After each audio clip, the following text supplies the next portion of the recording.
Com alegria e satisfação que cumprimentamos os nossos amigos e irmãos do portal Escola Dominical, com a gloriosa paz de nosso Senhor e Salvador Jesus Cristo.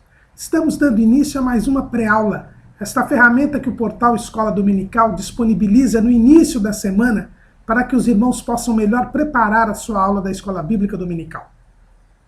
Leiam a revista das lições bíblicas, assistam a esta pré-aula, leiam os textos de apoio que nós disponibilizamos no site do portal Escola Dominical, portalebd.org.br.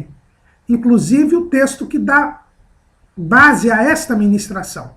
Nós disponibilizamos ali para os irmãos e também nas redes sociais do portal Escola Dominical, no Facebook, facebook.com/portal Escola Dominical. E no Twitter, @ebdportal, o irmão encontra durante a semana links de outras videoaulas, de outros textos de apoio, inclusive de outras faixas etárias e até mesmo de outras revistas, de outros currículos da Escola Bíblica Dominical, para que o irmão possa melhor preparar a sua aula da Escola Bíblica Dominical.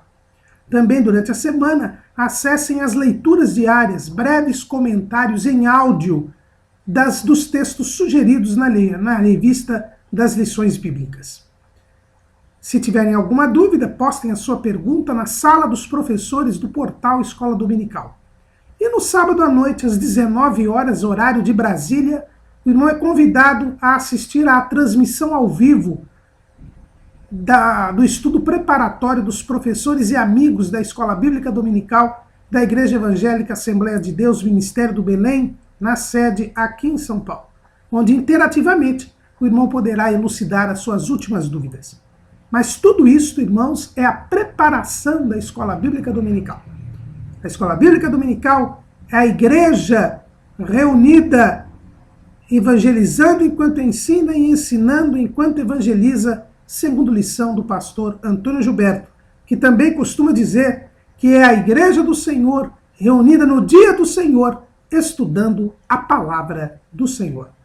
Neste primeiro trimestre de 2017, nós estamos estudando o tema As Obras da Carne e o Fruto do Espírito.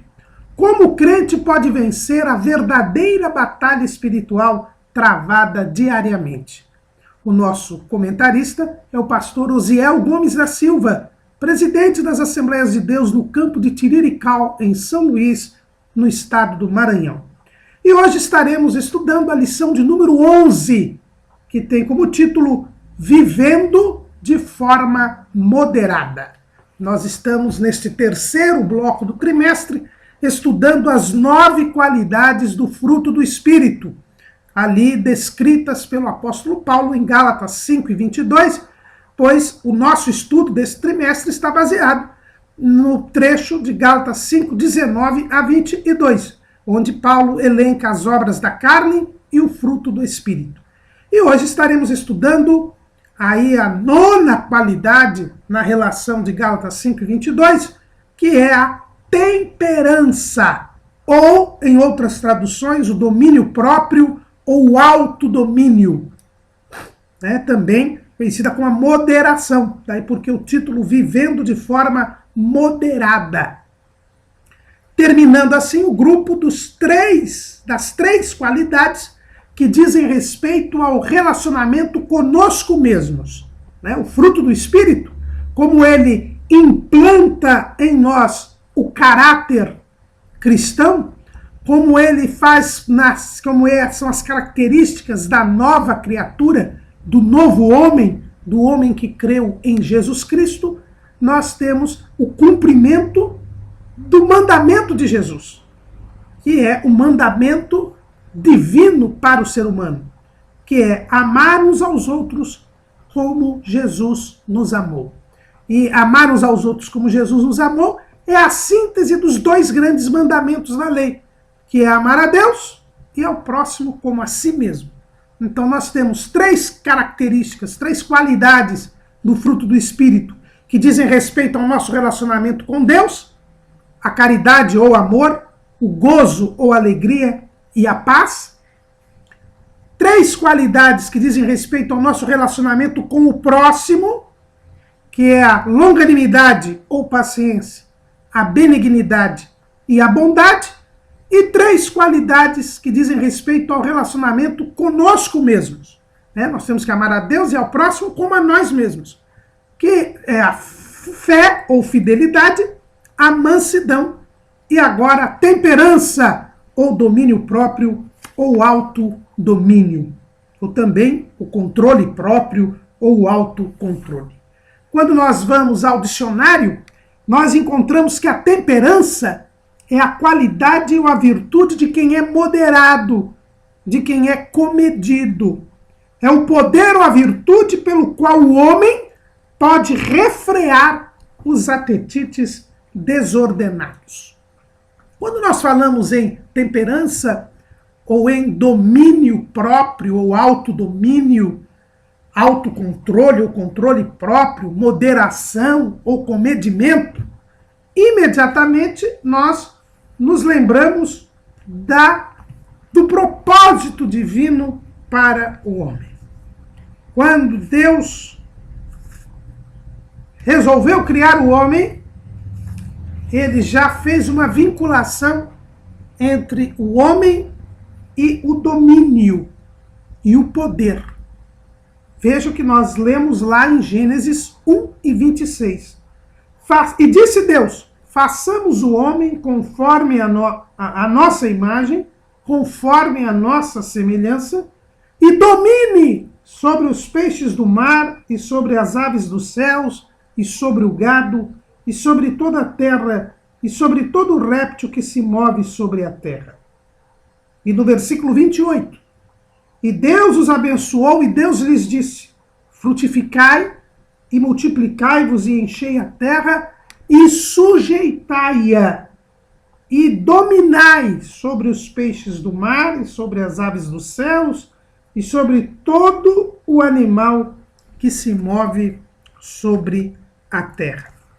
No Salmo de número 8, Davi diz o seguinte: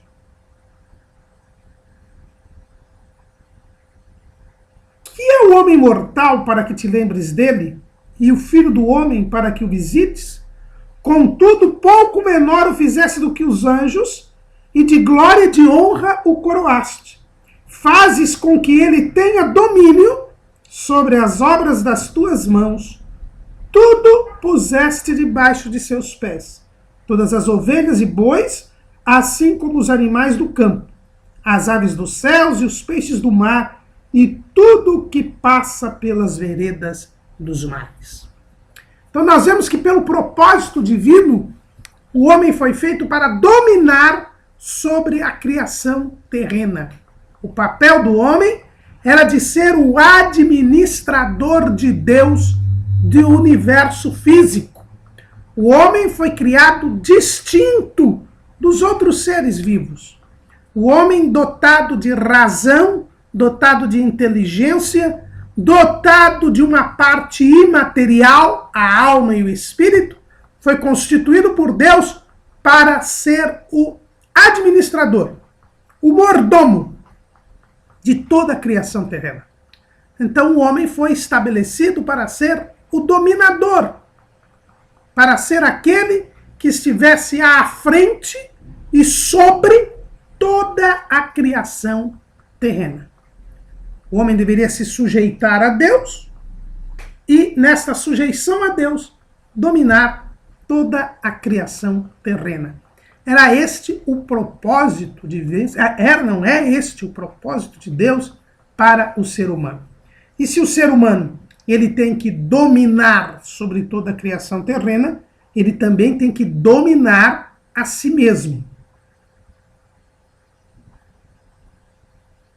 Agora, o requisito para que o homem dominasse sobre todas as criaturas terrenas e sobre ele próprio, porque ele foi dotado de vontade livre, de livre-arbítrio, do poder de escolher entre o bem e o mal, era a sujeição a Deus. Os irmãos vejam bem que ali mesmo, quando Deus o pôs no Éden, Deus mostrou ao homem esta realidade. Lá em Gênesis 2:15, 16 diz assim: e ordenou o Senhor Deus ao homem, dizendo: de toda árvore do jardim comerás livremente, mas da árvore da ciência do bem e do mal dela não comerás, porque no dia em que dela comeres, certamente morrerás. Então Deus coloca o homem no jardim e dá uma ordem ao homem, que ele se sujeitasse ao comando divino. Não coma da árvore da ciência do bem e do mal. Deus então estabelece a sujeição a Deus como requisito para que o homem pudesse dominar sobre a criação terrena. Na verdade, o homem não creu na palavra de Deus. E olha que Deus mostrou ao homem que ele tinha domínio sobre a criação terrena. Porque nós vemos logo em seguida, em Gênesis 2:19, que Deus mandou que o homem pusesse nome nos animais. E este ato de pôr nome nos animais era uma demonstração do domínio, da autoridade que Deus estava dando ao homem em relação à criação terrena. Porque o ato de dar nome é um ato de autoridade. Tanto que as primeiras autoridades sobre nós, que são os nossos pais, são eles que nos dão o nome. Adão pôde experimentar e ter consciência da sua autoridade, do seu domínio. Mas o homem pecou. E ao pecar, ele perdeu esta condição de se dominar e de dominar a criação terrena. Em primeiro lugar, a criação terrena lhe traria obstáculos. A própria natureza lhe traria obstáculos. Em primeiro lugar, porque o homem começou a degenerar, pois sendo pó, ao pó teria de tornar. Em segundo lugar, a terra começou a produzir algo danoso ao homem. É o que nós lemos lá em Gênesis 13:18. Espinhos e cardos também te produzirá. No suor do teu rosto comerás o teu pão, até que te tornes a terra, porque dela foste tomado, porquanto és pó, e em pó te tornarás. Mas havia uma outra dura realidade que o homem enfrentaria, e aí do ponto de vista espiritual. E Deus a revela a Caim, o primeiro homicida, lá em Gênesis 4:7. Se bem fizeres, não haverá aceitação para ti, e se não fizeres bem, o pecado jaz à porta, e para ti será o seu desejo, e sobre ele dominarás. O homem no pecado, o homem separado de Deus, o homem morto espiritualmente, ele passou a ser escravo do pecado. Ele dominaria, mas sob o espectro do pecado. O pecado passaria a dominar sobre ele. E ele não teria mais condições de dominar. Essa realidade é repetida pelo Senhor Jesus lá no Evangelho segundo escreveu João, capítulo 8, versículo 34. Respondeu-lhes Jesus: em verdade vos digo que todo aquele que comete pecado é servo do pecado. O homem passou a ser escravo do pecado, dominado pelo pecado. E ele não tem condições de estabelecer o autodomínio. Ele não tem condições de se autogovernar, de se autocontrolar. O apóstolo Paulo também descreve esta terrível situação do homem. Lá em Romanos, capítulo 7, versículo 19, nós lemos: porque não faço o bem que quero, mas o mal que não quero, esse faço. E no versículo 24, o desespero do apóstolo Paulo se demonstra. Miserável homem que eu sou, quem me livrará do corpo desta morte? Com o pecado, o homem perdeu esta condição de domínio. A natureza lhe passou a ser hostil. Ele não pôde controlar a sua própria existência terrena, caminhando inexoravelmente para o pó, para a morte física. Mas o mais triste de tudo isso é que ele não pôde mais se controlar, porque o pecado dominou sobre ele. E o bem que ele queria fazer, ele não conseguia fazer. Ele só fazia o mal. E é por isso que a temperança, o autodomínio, o domínio próprio, o comedimento, a moderação, ela exige a salvação na pessoa de Jesus Cristo.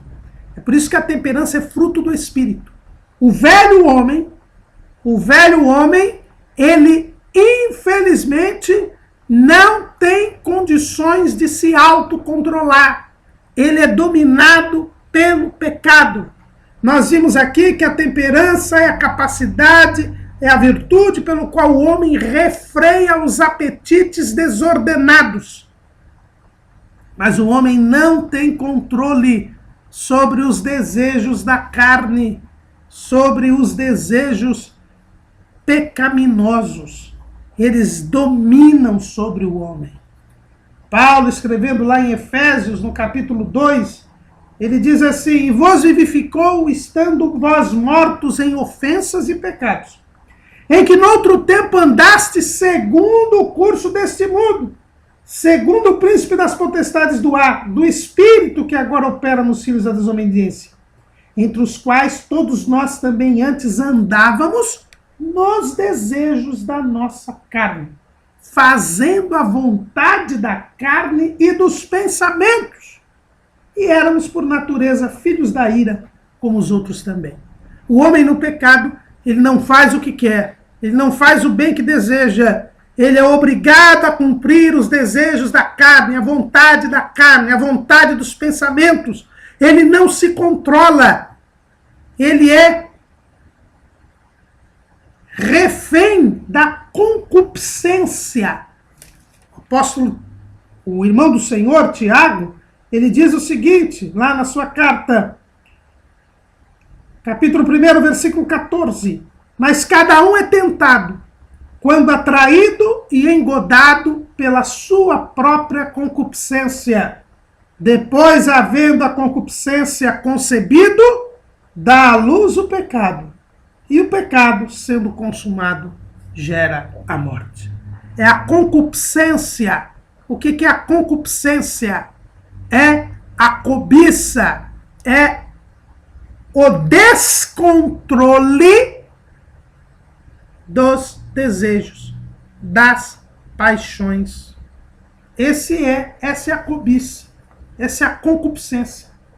Paulo, escrevendo em Gálatas 5:16, diz assim: andai em espírito e não cumprireis a concupiscência da carne, porque a carne cobiça contra o espírito e o espírito contra a carne.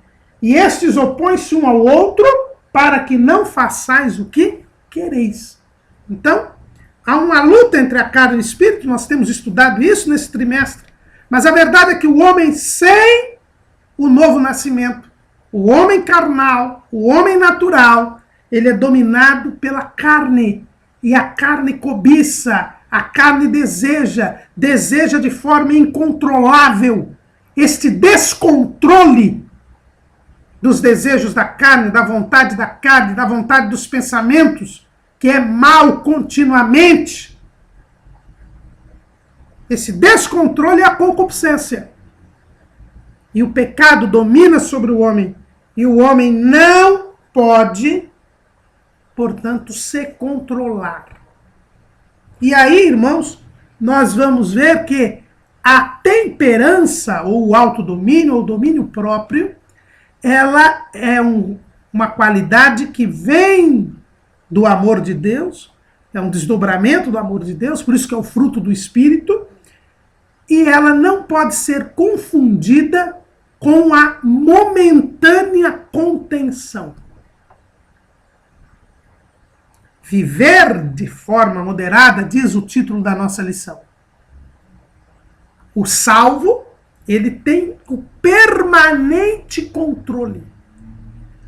A temperança não se confunde com uma contenção momentânea. Alguém que recebe um insulto de uma pessoa e ele se segura naquele momento. Mas na primeira oportunidade, revida aquele insulto, aquele constrangimento.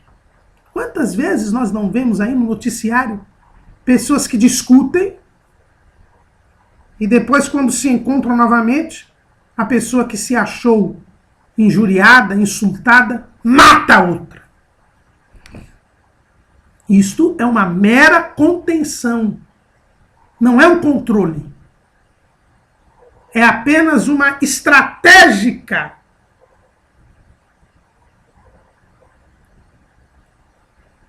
estratégico, melhor dizendo, adiamento do mal. Mas a pessoa está dominada pelo mal. Foi o que aconteceu com Caim.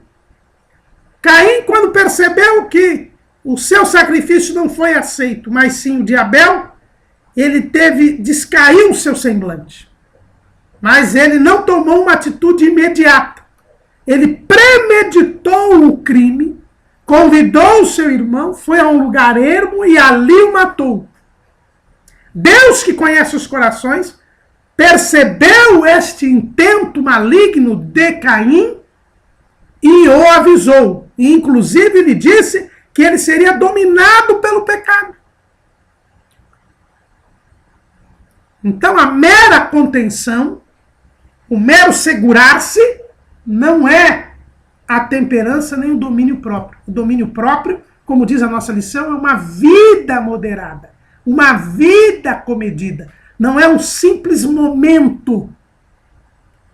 O momento do comedimento, o momento da continência, eu me conter por um instante.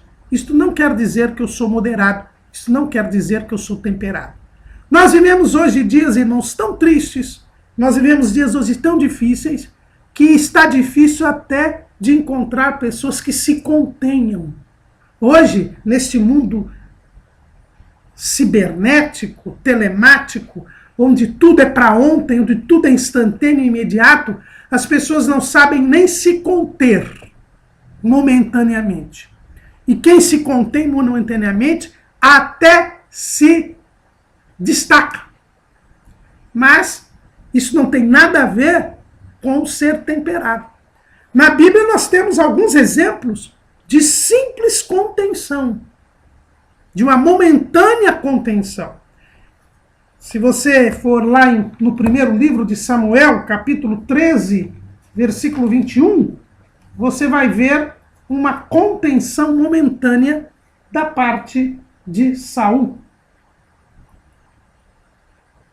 Primeiro livro de Samuel, capítulo 13, versículo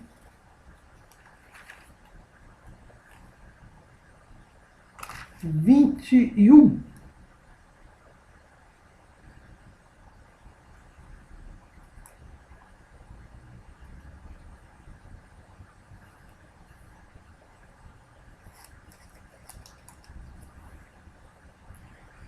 Aliás, é 14, né? 14 e 24. E estavam os homens de Israel já exaustos naquele dia, porquanto Saul conjurara o povo, dizendo: maldito o homem que comer pão até a tarde, para que me vingue de meus inimigos. Pelo que todo o povo se absteve de provar o pão. Né? Lá em 1 Samuel 14 e 24, nós encontramos, né? Essa contenção. Né? Saul queria se vingar de seus inimigos, então fez o povo fazer um jejum, uma contenção, mas que era momentânea e movida por um sentimento completamente equivocado.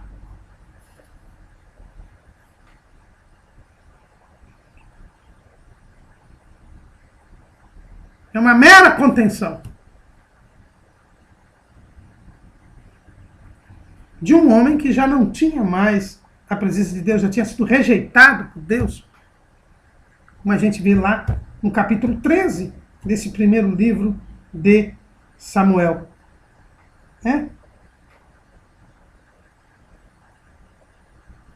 Aliás, esse era um problema de Saul.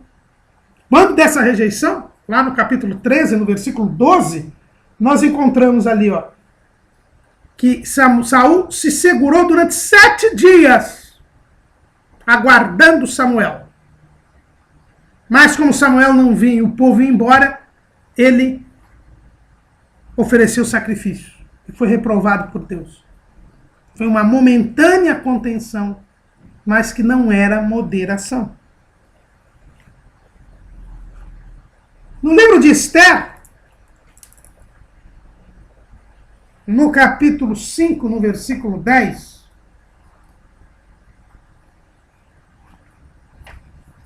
nós encontramos outra figura que tinha uma contenção. 5 e 10. Amã, porém, se refreou e veio à sua casa, e enviou e mandou vir os seus amigos e Azerés, sua mulher. Amã estava alegre, porque tinha sido convidado para um banquete pela rainha Esther, mas quando ele passa pela portaria do palácio real, ele vê Mardoqueu, a quem ele detestava, porque Mardoqueu não se prostrava diante dele. E ele então se refreou, ele aguentou, ele se segurou. A vontade dele era mandar matar Mardoqueu. Mas, como ele tinha um banquete para ir, ele se segurou. É uma mera e momentânea contenção. Mas logo em seguida, Amã começa a urdir o seu plano para enforcar Mardoqueu. E ele acaba enforcado na forca que mandou construir para Mardoqueu. Mas é uma mera contenção. Isso não se confunde com a temperança. Então o fato de você não xingar alguém e se segurar, o fato de você não revidar de imediato o mal que alguém lhe fez, não quer dizer que você é dominado pelo Espírito Santo. Não quer dizer que você está produzindo o fruto da temperança. A temperança é uma vida de moderação. É uma vida de comedimento. Não é apenas um instante, um momento de contenção. A temperança, irmãos, ela é adquirida ao longo da nossa vida espiritual. Quando você nasce de novo, você está liberto do pecado. Jesus disse, se o Filho pois vos libertar, verdadeiramente sereis livres. Quando nós cremos em Jesus, nós somos libertos do poder do pecado. E somos libertos da natureza do pecado. Porque nós nascemos de novo, o Espírito é vivificado e ele entra em comunhão com o Espírito Santo e passa a controlar o nosso ser. Então nós passamos a ser livres da natureza do pecado, porque nascemos de novo, e do poder do pecado. E aí nós podemos voltar ao propósito divino do autodomínio. É por isso que o salvo é verdadeiramente livre. Muitas pessoas dizem que não querem crer em Jesus, não querem ser crentes, porque elas ficam proibidas de fazer um monte de coisas. Mas isso é mentira. Na verdade, o crente é livre, porque ele pode dizer não para o pecado. E eu só terei domínio próprio, só terei a temperança, se eu puder dizer não para o pecado. Então, quando eu creio em Jesus, eu sou livre da natureza do pecado e do poder do pecado. E sendo livre do poder do pecado, eu posso falar não ao pecado e eu posso me controlar agora. Agora não estou mais fazendo a vontade da carne e dos pensamentos. Não estou mais nos desejos da carne. Não sou mais atraído pela concupiscência. Mas eu ainda não estou livre do corpo do pecado, porque o velho homem está crucificado com Cristo, mas ainda está aqui. Mas a temperança é um fruto. E o fruto, ele vem depois de um desenvolvimento. E a temperança, ela surge neste desenvolvimento. Quando nós abrimos a Bíblia lá na segunda carta de Pedro, no capítulo 1, diz assim, versículo 5, que mediante a fé estáis guardados na virtude de Deus para a salvação, já prestes para se revelar no último tempo, em quem vós grandemente vos alegrais, ainda que agora importa, seja necessário que estejais por um pouco contristados com várias tentações. Então vejam bem que nós estamos guardados na virtude de Deus para a salvação. Então há uma evolução. Há uma evolução. Que eu sou guardado na virtude de Deus para a salvação.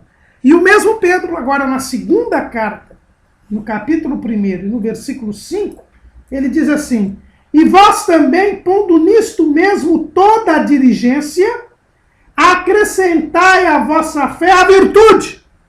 Veja bem, que nós recebemos a virtude, o poder para a salvação. E a virtude é a ciência. Quando nós recebemos o poder de Deus para a salvação, nós passamos a conhecer a Deus. E a ciência, temperança. Então os irmãos vejam que depois que eu sou livre do pecado, depois que eu passo a conhecer a Deus, passo a ter experiência com Deus, aí eu adquiro a temperança, que é o autodomínio.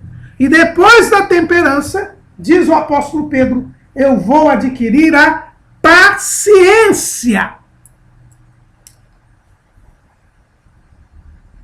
E aí isso me faz lembrar Romanos capítulo 5, né? Que a tribulação produz a paciência.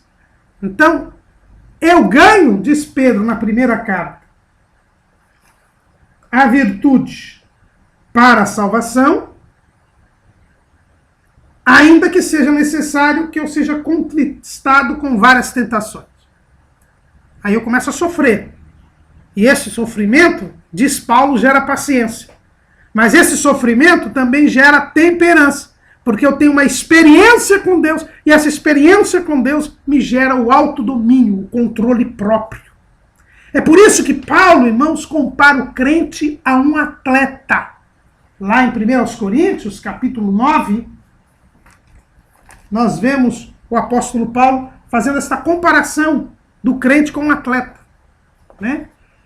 Não sabeis vós, capítulo 9, versículo 24, não sabeis vós que os que correm no estágio, todos na verdade correm, mas um só leva o prêmio? Correi de tal maneira que o alcanceis. E todo aquele que luta de tudo se abstém. Eles o fazem para alcançar uma coroa corruptível, nós, porém, uma incorruptível. Porque eu assim corro, não como uma coisa incerta, assim combato, não como batendo no ar. Antes subjugo o meu corpo e o reduzo à servidão, para que pregando aos outros, eu mesmo não venha de alguma maneira a ficar reprovado. Irmãos, nós vemos aqui a temperança, que é diferente daquele momento de contenção. Paulo diz que nós temos que ser como um atleta.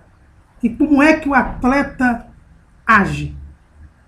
Ele não tem um simples momento de exercício, um simples momento, um simples instante de preparação.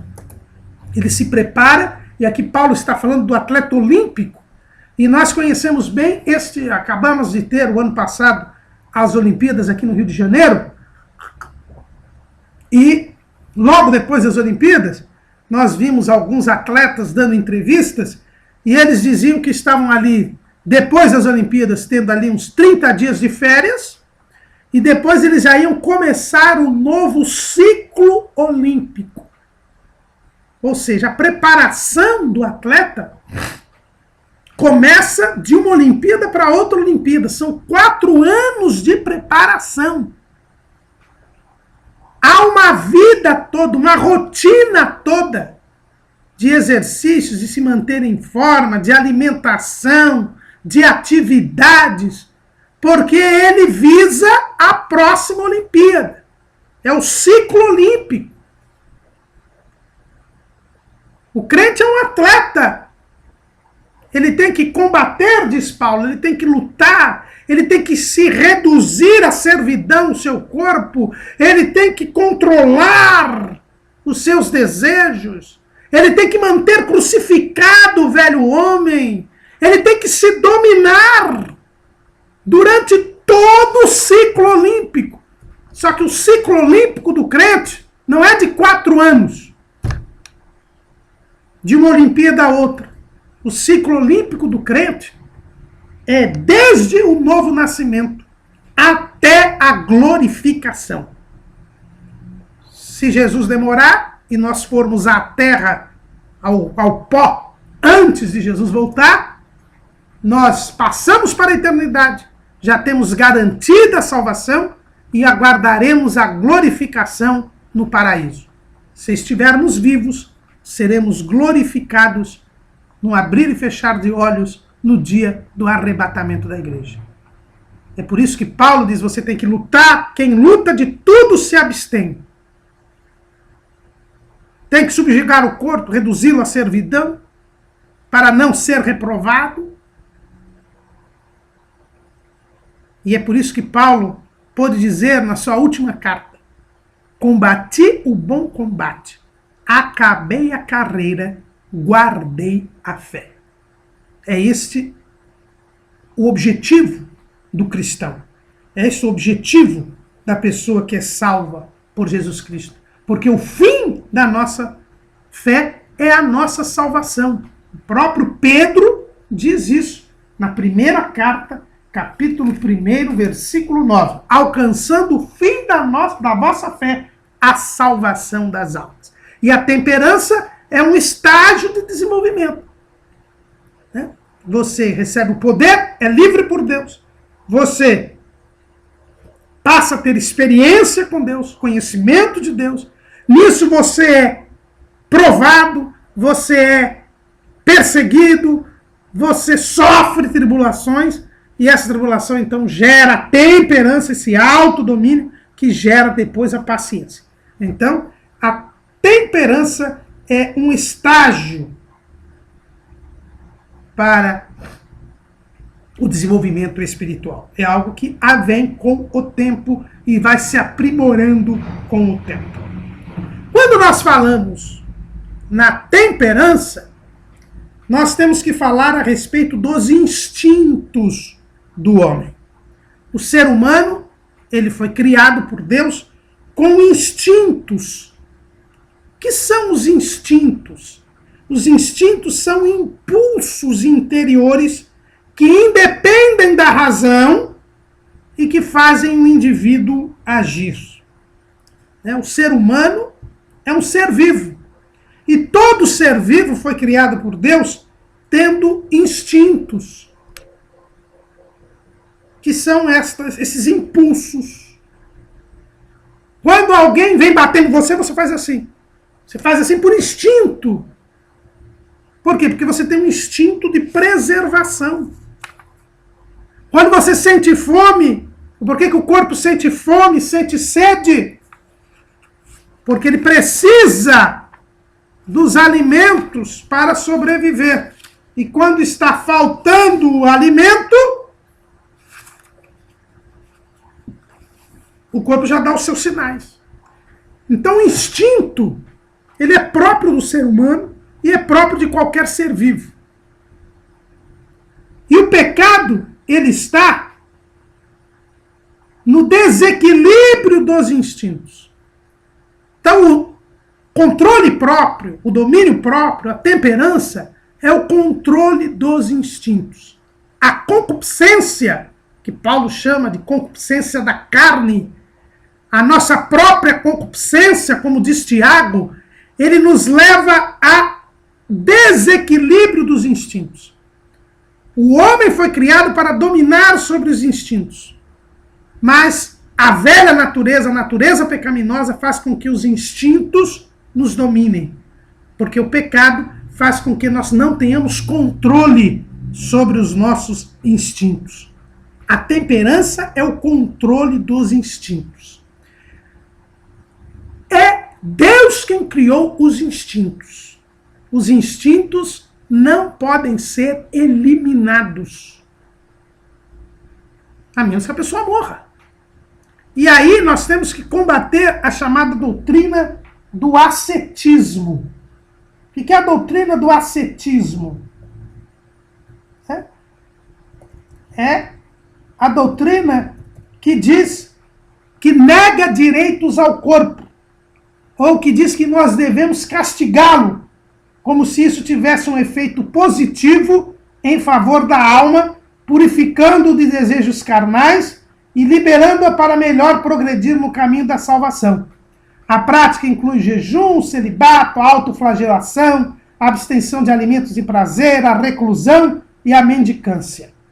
Essa é a definição de Russell Norman Champlin, na sua enciclopédia de Bíblia, Teologia e Filosofia, sobre o ascetismo. E nós temos que tomar cuidado com essa falsa doutrina. Essa doutrina do ascetismo, ela confunde a natureza pecaminosa do homem com o corpo. Ela entende que o corpo é um mal. Ela entende que o corpo é um mal. E o corpo não é um mal, porque o corpo foi criado por Deus. Deus formou o homem do pó da terra. E viu Deus tudo quanto tinha feito, e eis que era muito bom. Então o corpo é bom, o corpo não é um mal. Isso é um resquício do hinduísmo, o budismo, várias religiões e seitas orientais. A filosofia grega mais próxima desse pensamento oriental, eles dizem que o corpo é um mal. E tem muito crente que acha que um corpo é um mal. Ele jejua porque ele acha que o jejum enfraquece o corpo, e se enfraquece o corpo, fortalece a alma. Como nós vimos aqui, a autoflagelação. Há pessoas que se flagelam porque acham que estão se purificando. Nada disso, irmãos. O velho homem é a carne, é a natureza pecaminosa do homem, não é este corpo. Quando a carne domina, este corpo é instrumento de pecado.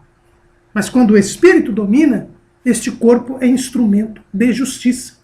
Tanto que o apóstolo Paulo diz: apresentai os vossos corpos em sacrifício vivo, santo e agradável a Deus, que é o vosso culto racional. O corpo não é um mal, é um instrumento de justiça. Então os instintos que são próprios do corpo, eles não são maus, nem podem ser eliminados. Mas eles têm que estar sob o domínio do Espírito. E o Espírito sujeito ao Espírito Santo. Se o Espírito está funcionando é porque ele está em comunhão com o Espírito Santo. O desequilíbrio dos instintos é o pecado. Essa é uma definição do pastor Alderim Nelson Rocha. E quando eu controlo os instintos, eu domino os instintos, eu me torno comedido, eu me torno moderado. Quais são os instintos? E nós, uma vez, nos valendo aqui do pastor Alderim Nelson Rocha, num comentário dele da segunda carta de Paulo a Pedro, da segunda carta de Pedro, nós podemos ver quais são os instintos. São 6 os instintos.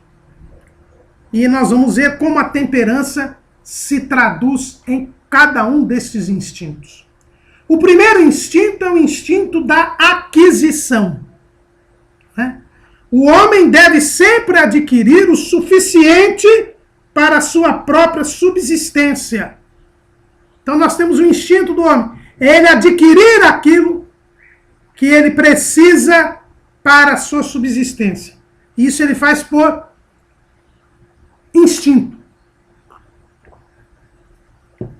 isso, o homem ele tem que ser comedido, controlado nesse comedimento.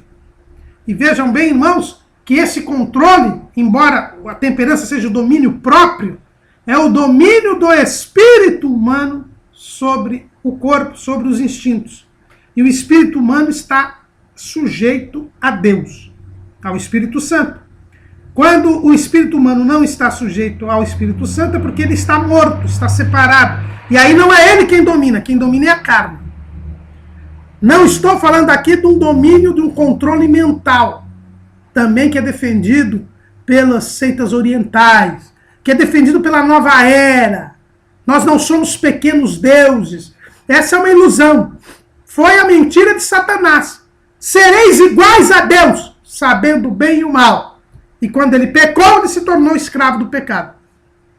Sem Cristo, nada podemos fazer. Jesus disse, sem mim, nada podeis fazer.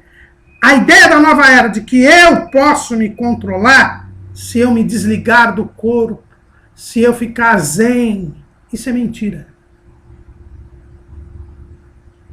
Se você deixar Jesus, você é escravo do pecado. Você não pode se salvar. Você não pode se controlar. Sem Jesus, você não pode fazer nada.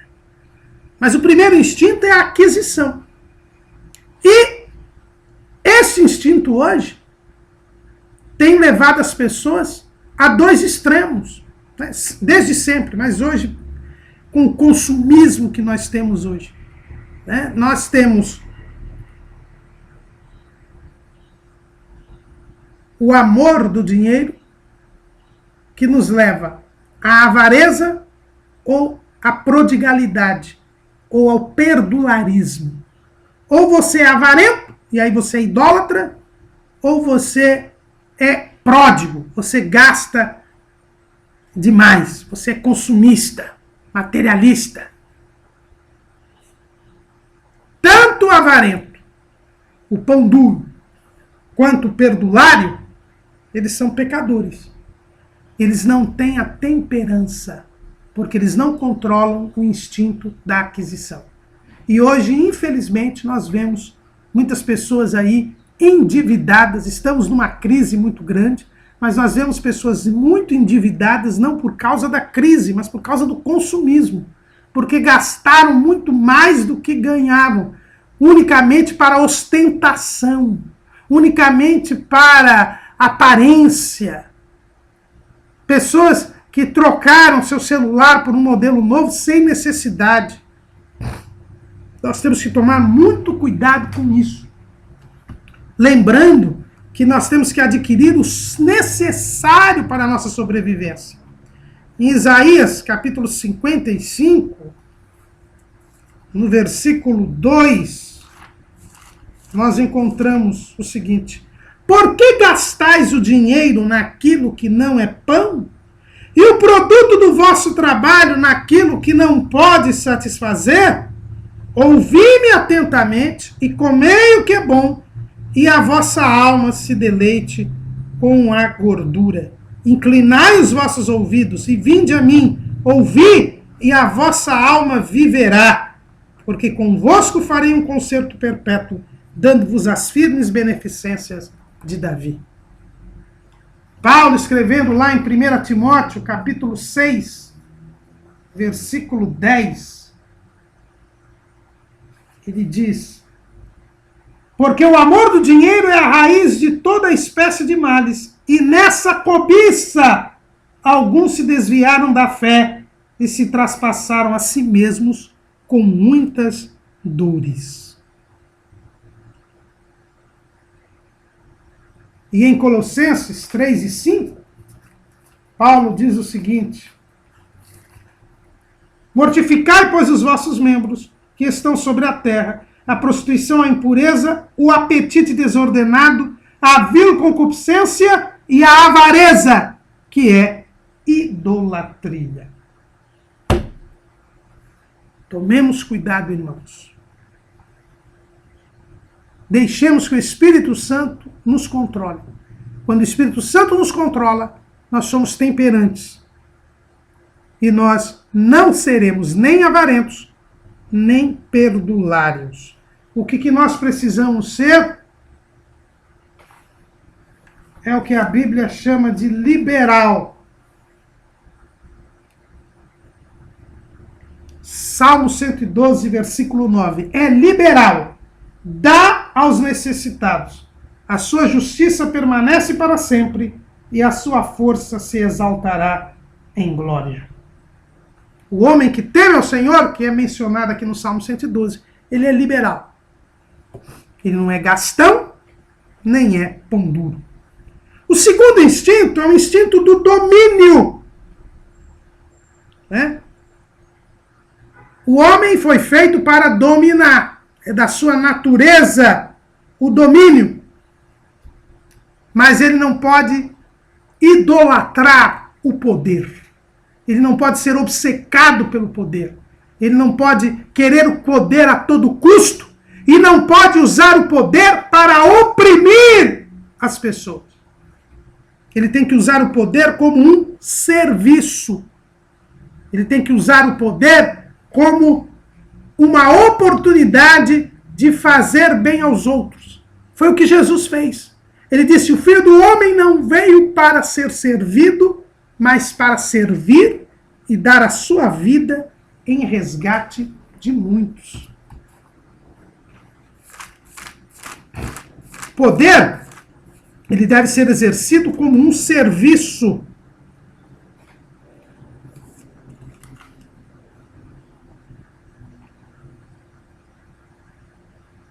E é importante nós vermos que Jesus disse que na igreja, entre os salvos, entre o seu povo, o maior servirá o menor.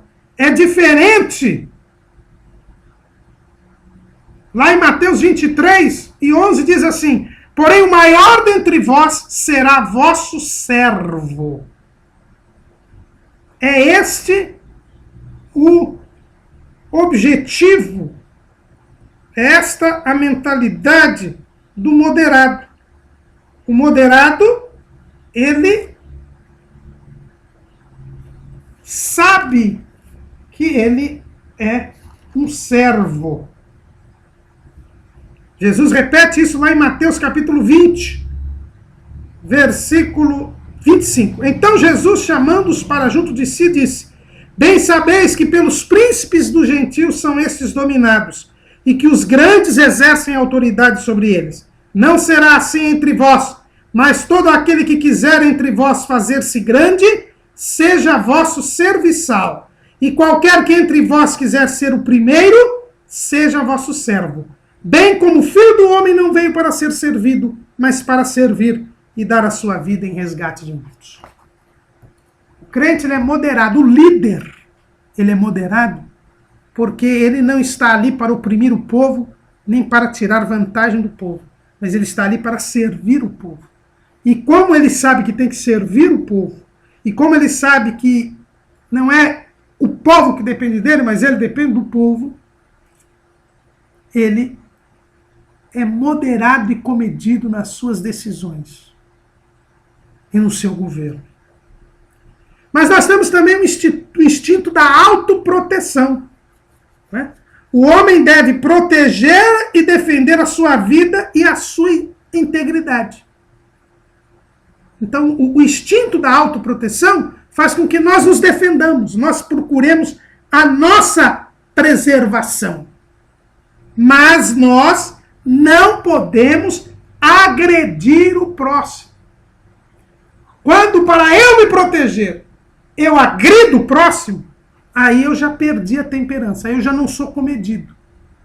Eu tenho que ver no próximo a imagem e semelhança de Deus. Eu tenho que entender que eu, tanto quanto o outro, somos vistos por Deus e Deus não faz acepção de pessoas. E por isso eu tenho que me proteger, mas também proteger o outro. Mas também lembrar que eu sou igual ao outro. E aí eu sou moderado, respeitoso e comedido para com o outro. Quando nós abrimos a Bíblia, nós vemos esse princípio. Né? Eu não tenho que agredir o outro E eu tenho que entender o outro. Quando, lá em Levítico, no capítulo 10, nós vemos o triste episódio da morte de Nadab e Abiú. Nadab e Abiú, que foram oferecer fogo estranho ao Senhor, foram fulminados por Deus. E foram retirados para serem enterrados. E Eleazar, Itamar e Arão, Arão, pai de Nadab e Abiú, e Eleazar e Itamar, os seus irmãos, eles estavam ali no ritual, eles estavam no ofício sacerdotal, eles não poderiam se abalar mesmo com a morte dos seus irmãos. Mas olha o que aconteceu lá em Levítico 10 e 19. Então disse Arão a Moisés: eis que hoje ofereceram a sua expiação de pecado e o seu holocausto perante o Senhor, e tais coisas me sucederam. E se eu hoje tivesse comido a oferta pela expiação do pecado, seria, pois, aceito aos olhos do Senhor? E Moisés, ouvindo isto, foi aceito aos seus olhos. Moisés ficou com raiva, porque, descumprindo a ordem, Arão não comeu o sacrifício no dia da morte dos seus filhos, como em luto. Isso não poderia acontecer para o sumo sacerdote. E Moisés o repreende. E Arão diz: olha, mas morreram meus filhos. Você acha que eu tinha condição de agir dessa maneira? E Moisés aqueceu. Moisés não puniu Arão, não excomungou Arão, não amaldiçoou Arão. Por quê? Porque ele era comedido, controlado, moderado.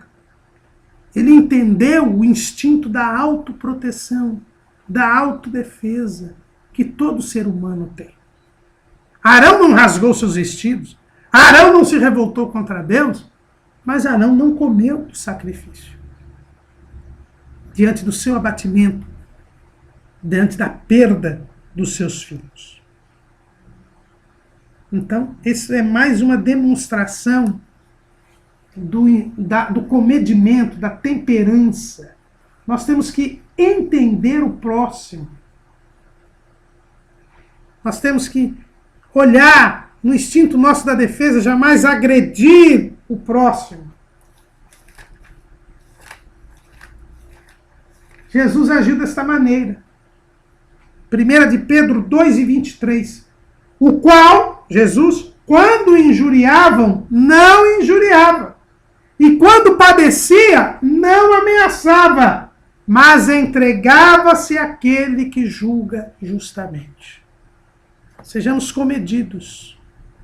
Não sejamos vingativos. Não revidemos as agressões sofridas. Como diz o apóstolo Paulo lá em Romanos, capítulo 12, versículo 19. Não vos vingueis a vós mesmos, amados, mas dai lugar à ira, porque está escrita: minha vingança, eu recompensarei, diz o Senhor. Portanto, se o teu inimigo tiver fome, dá-lhe de comer.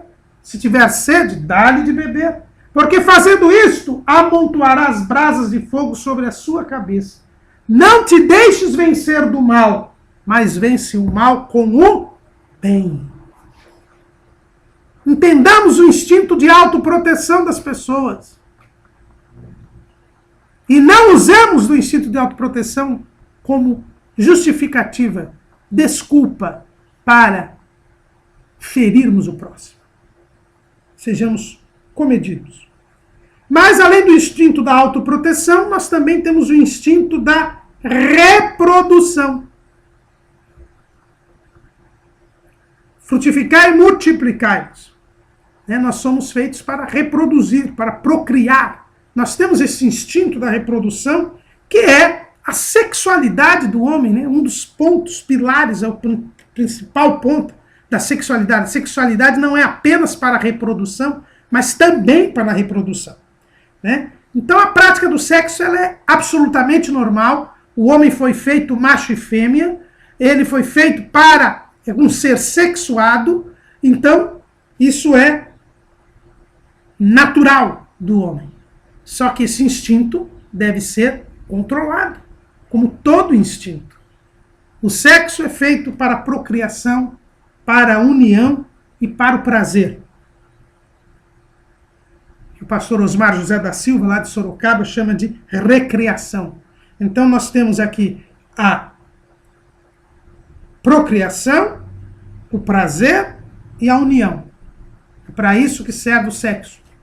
Agora, o sexo, ele faz com que dois homens, um homem e uma mulher, sejam uma só carne, e só um homem e uma mulher se completam, dois homens não se completam, duas mulheres não se completam, porque a sexualidade do homem e da mulher se completam, e deve ser feito no casamento, porque a sexualidade está envolvida num algo maior que a comunhão de vida, que é a vida em comum. Então o instinto da reprodução, o instinto sexual, ele deve ser vivido no casamento, entre marido e mulher.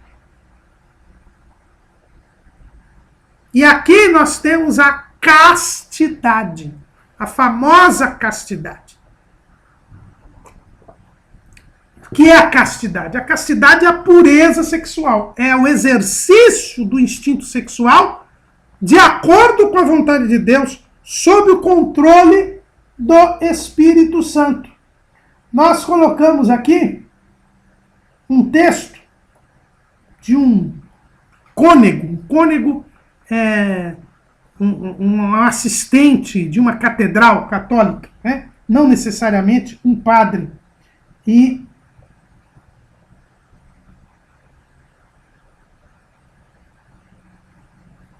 o cônego José Geraldo Vidigal Carvalho, ele diz o seguinte: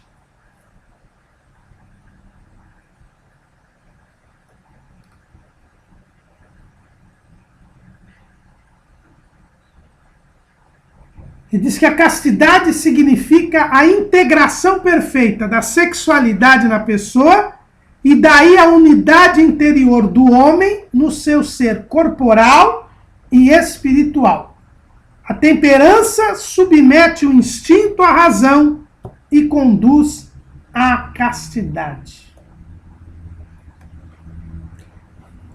Na tradução da Vulgata Latina, que foi a tradução feita por Jerônimo dos manuscritos hebraicos e gregos para o latim, que é a tradução oficial da Igreja Romana, em Gálatas 5, 22 e 23, nós encontramos 12 qualidades do fruto do Espírito. Na tradução da Vulgata, não fala só amor, gozo, paz, longanimidade, benignidade, bondade, mansidão, fé e temperança.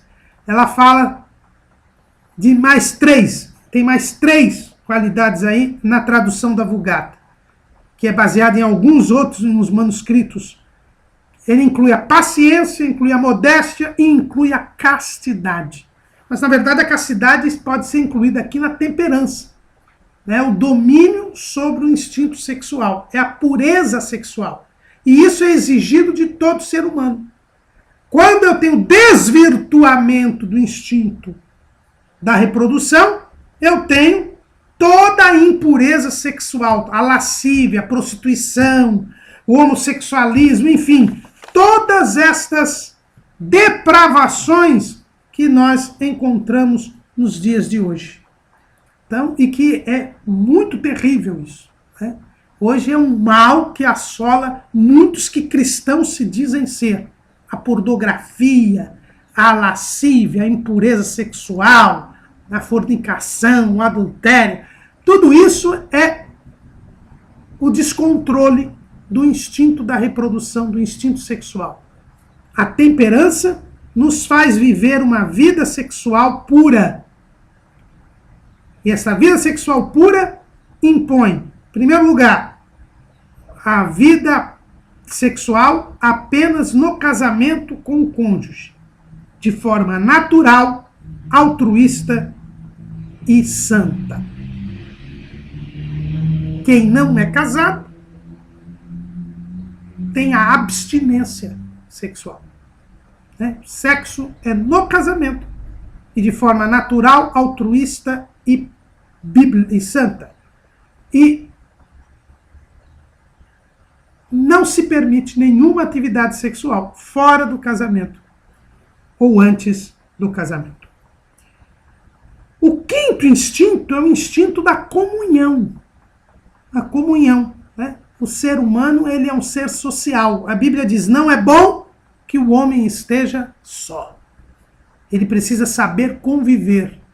E a convivência exige de nós renúncias, absorções,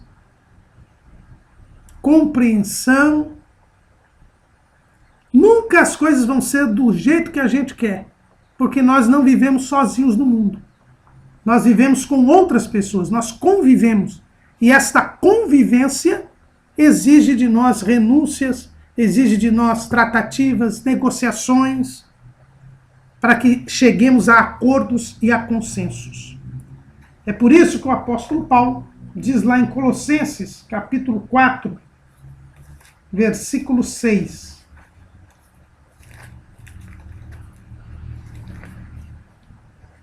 A vossa palavra seja sempre agradável, temperada com sal, para que saibais como vos convém responder a cada um.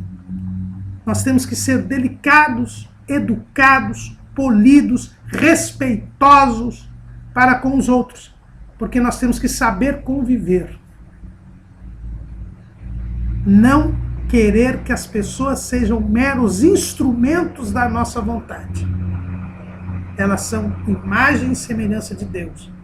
Têm vontade própria. E o sexto e último instinto é o instinto da alimentação. O homem deve comer e beber para viver, e não viver para comer e beber. Aí nós temos a questão da glutonaria, da bebedeira, da embriaguez, né? Nós temos que tomar cuidado com isso. Nós não podemos nos deixar dominar por coisa alguma, né? Lá em 1 Coríntios, capítulo 6, versículo 12, é dito assim: todas as coisas me são lícitas, mas nem todas as coisas convêm. Todas as coisas me são lícitas, mas eu não me deixarei dominar por nenhuma. O crente, o salvo, ele tem domínio sobre as coisas. Ele tem um domínio próprio. Então ele não pode se deixar dominar por nada. É por isso que todo e qualquer vício não é algo de quem é uma nova criatura, de quem é salvo na pessoa de Jesus Cristo. O vício, seja ele qual for, ele é uma demonstração de que nós não estamos produzindo o fruto do Espírito. Porque nós temos o domínio próprio. Eu não me posso deixar dominar por coisa nenhuma. E eu preciso lutar pela libertação. A libertação do pecado, a libertação dos vícios. Por isso que não se deve batizar uma pessoa que não foi liberta dos vícios ainda. Por quê? Porque ela ainda não produziu fruto digno de arrependimento. Ela precisa demonstrar que tem uma nova natureza. E esta nova natureza, ela tem como qualidade a temperança. Porque houve a virtude, da virtude veio a ciência, da ciência veio a temperança. Então é uma demonstração de que a pessoa realmente foi liberta do poder do pecado. Então é bíblico isso. Uma pessoa que bebe, que fuma, que se droga, que é viciada em sexo, essa pessoa ainda ela não demonstrou que está liberta do poder do pecado. Ela ainda não demonstrou que nasceu de novo. Por isso ela não pode descer as águas batismais. Mas, quando ela domina esses instintos, ela então está demonstrando que produz o fruto do Espírito, que ela realmente foi salva. Aqui no nosso esboço, nós colocamos aqui o pensamento de Agostinho. Agostinho diz assim: ao passar do mal da inteligência ao contentamento da saciedade, nesse mesmo momento a consciência me arma a sua cilada. A mesma passagem é prazer e não há outro caminho senão que nos obriga à necessidade. E como comer e beber são condições para a saúde, acompanha o prazer, perigoso e escudeiro. que muitas vezes toma a dianteira para aproveitar-se do que eu faço, ou quero fazer somente para a minha saúde. A medida não é a mesma em ambos os casos, pois o que basta para a saúde, para o prazer é escasso. E muitas vezes não conseguimos discernir quem reclama aquela atenção, se o cuidado obrigatório do corpo ou a hipócrita satisfação do prazer. Tomemos muito cuidado com isso. Somos escravos do prazer? Ou tudo fazemos para nos alimentar para a nossa saúde? É verdade que nós não estamos sujeitos mais a uma dieta. A dieta judaica do Antigo Testamento não nos atinge. Isso fica bem claro lá em Atos capítulo 15. Não é? Em Atos capítulo 15, o que ficou decidido? Versículo 28. Na verdade, pareceu bem ao Espírito Santo e a nós não vos impor mais encargo algum, senão estas coisas necessárias. Que vos abstenhais das coisas sacrificadas aos ídolos, e do sangue, e da carne sufocada, e da fornicação, das quais coisas fazeis bem se vos guardardes. Bem vos vá. Então, com exceção do sangue, da carne sufocada, e da carne sacrificada ao ídolo, qualquer comida sacrificada ao ídolo, não existe mais nenhuma observância dietética para o salvo na pessoa de Jesus Cristo. Mas não tenham dúvida que nós devemos ser temperados na alimentação, não nos deixando dominar por este perigoso escudeiro, como diz Agostinho, que é o prazer.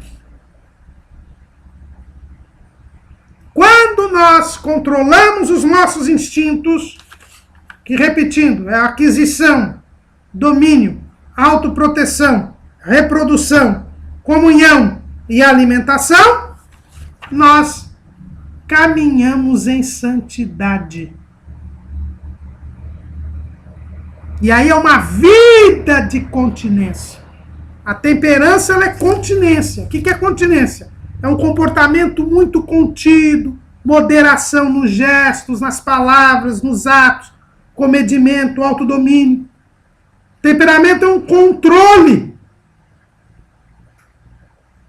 E quando nós somos temperados, nós tomamos 3 atitudes importantíssimas na nossa vida. A primeira é a prudência. Nós prevemos os atos futuros. E a prudência, diz Salomão, é a ciência do santo. Quando eu tenho conhecimento do santo, que é Cristo, eu sou prudente. Eu sou precavido, sou cauteloso. O homem temperado, sob domínio do Espírito Santo, ele tem melhores condições de prever o que está por vir. Ele é avisado. E a Bíblia diz que o homem avisado desvia-se do mal. Era esta uma das características de Jó que agradavam a Deus. Era um homem sincero, reto, temente a Deus e que se desviava do mal. Para eu poder me desviar do mal, eu tenho que ser prudente. E a prudência vem da temperança. E Jesus nos manda ser prudentes. Lá em Mateus, capítulo 10, versículo 16.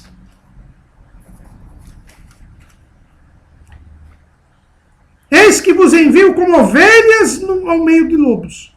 Portanto, sede prudentes como as serpentes e simples como as pombas.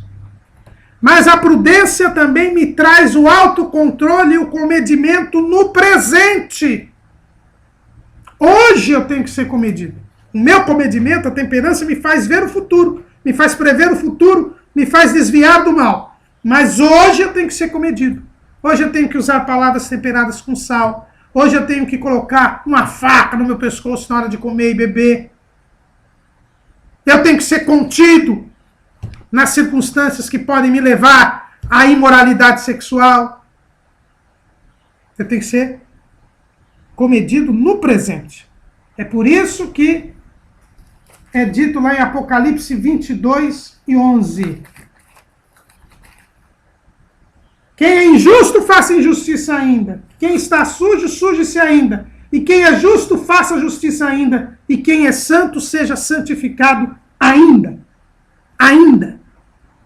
Agora eu tenho que ser comedido. E eu tenho que ser vigilante. A vigilância. A temperança me traz a vigilância. Jesus disse, as coisas que eu vos digo, digo-as a todos, vigiai. Marcos 13:37. Eu tenho que ser sóbrio, equilibrado. É o contrário do embriagado, daquele que não tem noção. O temperante, o comedido, ele é sóbrio. Sede sóbrios e vigiai, diz Pedro, lá em 1 de Pedro 5:8. E para nós terminarmos a aula, a toda qualidade do fruto do Espírito corresponde uma bem-aventurança lá do Sermão do Monte. Nós já estamos aqui toda bem-aventurança nós relacionamos com uma qualidade do fruto do Espírito. Porque o Sermão das Bem-aventuranças é a descrição das características dos discípulos de Jesus. Como devem ser os discípulos de Jesus. E os discípulos de Jesus produzem o fruto do Espírito. Por isso são 9 bem-aventuranças e 9 qualidades do fruto do Espírito. E a bem-aventurança que corresponde à temperança está lá em Mateus 5:16. Bem-aventurados os que têm fome e sede de justiça, porque eles serão fartos. Ter fome e sede de justiça. Olha os instintos aqui. Fome e sede. Quem tem fome e sede de justiça, quem sabe controlar os seus instintos, o saciará na medida suficiente, na medida equilibrada, segundo a vontade de Deus. A nossa fome, a nossa sede, nosso instinto sexual, nosso instinto de comunhão, nosso instinto de autopreservação, nosso instinto de aquisição, nosso instinto de domínio, todos estes instintos serão saciados e satisfeitos de forma justa, se estivermos sob o controle do Espírito Santo. Amém.